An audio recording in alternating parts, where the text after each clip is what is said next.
नमस्कार, मैं हूं प्रियंका संभव। पुराने वित्त वर्ष के खत्म होने के पहले और नए वित्त वर्ष के शुरू होते ही आपको अपने निवेश और टैक्स की प्लानिंग को लेकर कई फैसले करने होते हैं। हम लेकर आए हैं आपके लिए साल का हिसाब मनी9 के साथ, ताकि टैक्स के हिसाब किताब में आपसे कोई चूक ना हो। इनकम टैक्स की चैप्टर 6A के सेक्शन 80C के तहत आप 1.5 लाख रुपए का निवेश करके अपने टैक्सेबल इनकम को उतना कम कर लेते हैं, घटा लेते हैं, जिसे कहा जाता है डिडक्शन क्लेम करना। अगर पूरे साल आपने टैक्स बचाने वाले निवेश नहीं किए तो लास्ट मिनट में कहां कर सकते हैं आप निवेश और ले सकते हैं 80C का पूरा फायदा। क्या विकल्प है आपके पास, समझते हैं साल का हिसाब मनी9 के साथ में।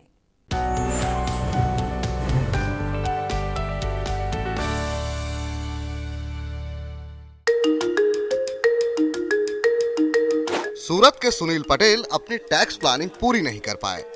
अब उन्होंने कुछ रकम का इंतजाम कर लिया है। टैक्स सेविंग के लिए इस पैसे को कहां निवेश करें ये नहीं समझ पा रहे हैं। आयकर के दायरे में आने वाले नौकरी पेशा लोगों के लिए मार्च का महीना चिंताओं से भरा रहता है। अधिकांश लोग इसी दौरान अपनी टैक्स प्लानिंग को अंतिम रूप देते हैं। इस बार तो कोरोना की महामारी ने भी पूरा बजट बिगाड़ कर रख दिया है। जाहिर है काफी लोगों की टैक्स प्लानिंग पूरी नहीं हो पाई है, लेकिन लास्ट मिनट में टैक्स बचाने के चक्कर में कहीं भी निवेश नहीं करिए। कई बार इस लापरवाही का उन्हें आगे चलकर खामियाजा भी भुगतना पड़ सकता है। ऐसे में टैक्स प्लानिंग के मोर्चे पर अंतिम समय में कोई फैसला जल्दबाजी में नहीं लेना चाहिए। अगर निवेश करना ही है तो ऐसी योजना में करें जिससे कमाई भी बेहतर हो और कोई वित्तीय लक्ष्य भी हासिल कर सके। आखिर इसके लिए क्या क्या विकल्प है आपको बताते हैं।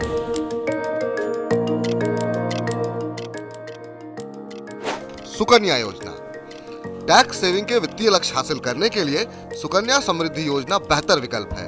बेटियों को बढ़ावा देने के लिए सरकार इस योजना में सालाना 7.6% का ब्याज दे रही है, जो सभी लघु बचत योजनाओं में सबसे ज्यादा है। टैक्स सेविंग की दृष्टि से भी ये काफी उपयोगी है।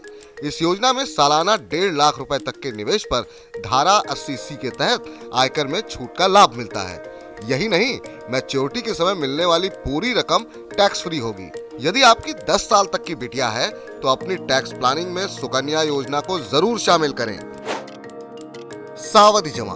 बैंक और पोस्ट ऑफिस में 5 साल या इससे अधिक की FD को 80C के तहत निवेश माना जाता है। इस निवेश से कर छूट का दावा कर सकते हैं। फिलहाल बैंकों की टैक्स सेविंग FD पर करीब 5.5% की दर से ब्याज मिल रहा है। अगर आप पोस्ट ऑफिस में 5 साल की FD कराते हैं तो उस पर सालाना 6.7% की दर से ब्याज मिलेगा। FD पर मिलने वाले ब्याज पर टैक्स देना पड़ता है। ब्याज की रकम आपकी सालाना इनकम में जुड़ जाएगी। इस आय पर आपको टैक्स स्लैब के अनुसार टैक्स चुकाना होगा। NSC। टैक्स सेविंग के लिए एक मुश्त निवेश के लिए राष्ट्रीय बचत पत्र यानी NSC बढ़िया विकल्प है। पोस्ट ऑफिस के 5 साल के इस बॉन्ड पर 7.1% की दर से ब्याज मिल रहा है। ब्याज की गणना छमाही आधार पर की जाती है। मैच्योरिटी के समय मिलने वाला ब्याज आयकर के दायरे में आएगा। NSC खरीदने की प्रक्रिया एकदम आसान है। किसी भी नजदीकी डाकघर में जाकर NSC के बारे में जानकारी हासिल कर सकते हैं। NSC में 80C के तहत 1.5 लाख रुपए तक के निवेश पर कर कटौती का लाभ ले सकते हैं। ELSS equity link saving scheme यानी ELSS टैक्स सेविंग का शानदार विकल्प है। इसका लॉक इन पीरियड 3 साल का है, जो टैक्स सेविंग से जुड़ी सभी योजनाओं में सबसे कम है। जिन लोगों ने हाल ही में अपने करियर की शुरुआत की है उन्हें अपनी टैक्स प्लानिंग में ELSS को जरूर शामिल करना चाहिए। पिछले आंकड़ों पर गौर करें तो टॉप 10 ELSS ने पिछले 1 साल में 20 से 40% तक का रिटर्न दिया है। 3 साल की अवधि में ये रिटर्न 30 से 38% के बीच में रहा है। ELSS में सालाना 1 लाख रुपए तक का रिटर्न टैक्स फ्री है। इसके अलावा PPF, NPS भी टैक्स सेविंग के लिए अच्छी योजनाएं हैं। ये दोनों योजनाएं आपकी रिटायरमेंट प्लानिंग के लिए भी उपयोगी साबित होती हैं। मनी9 की सलाह। टैक्स सेविंग के लिए अपने निवेश की योजना आयकर की तमाम धाराओं को ध्यान में रखकर बनाएं। पहले से कहां और कितना निवेश कर रखा है इसकी अच्छी तरह से गणना करें। आयकर की विभिन्न धाराओं के तहत एक सीमा तक ही कर छूट हासिल की जा सकती है। धारा 80C के तहत कुल 1.5 लाख रुपए तक ही कर कटौती का लाभ मिलता है। तो अब आप जान चुके हैं लास्ट मिनट के टैक्स सेविंग ऑप्शंस आपके पास क्या क्या हैं। लेकिन मेरी सलाह यही होगी कि लास्ट मिनट तक टैक्स बचाने के निवेश करने का इंतजार नहीं कीजिए, बल्कि थोड़ा सा समय रहते ही कर लीजिए।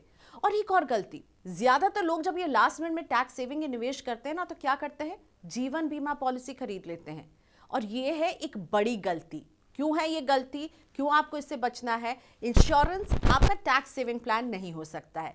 और इसी के साथ हम आपको ये भी कहना चाहेंगे कि अपने सवाल भेजिए हमारे पास, हमारे एक्सपर्ट्स आपको देंगे जवाब। वित्त वर्ष की प्लानिंग कैसे करें, कहीं कुछ छूट तो नहीं रहा है, कौन से निवेश करें, टैक्स कैसे बचाएं, इन सब के जवाब हम आपको देंगे मनी 9 पर। तो कमेंट सेक्शन में जाइए, इस वीडियो के ठीक नीचे आपको नजर आएगा, वहां भेजिए अपने सवाल, अपना नाम बताइए और अपने सवाल के कुछ डिटेल्स भी, यानी आपके निवेश से जुड़े और भी डिटेल्स अगर हमें मिल सकते हैं, आप किस तरह की सेविंग करना चाहते हैं, लॉन्ग टर्म, शॉर्ट टर्म, थोड़ा सा डिटेल में सवाल भेजेंगे तो हमें भी आसानी होगी आपको बढ़िया सा जवाब देने में।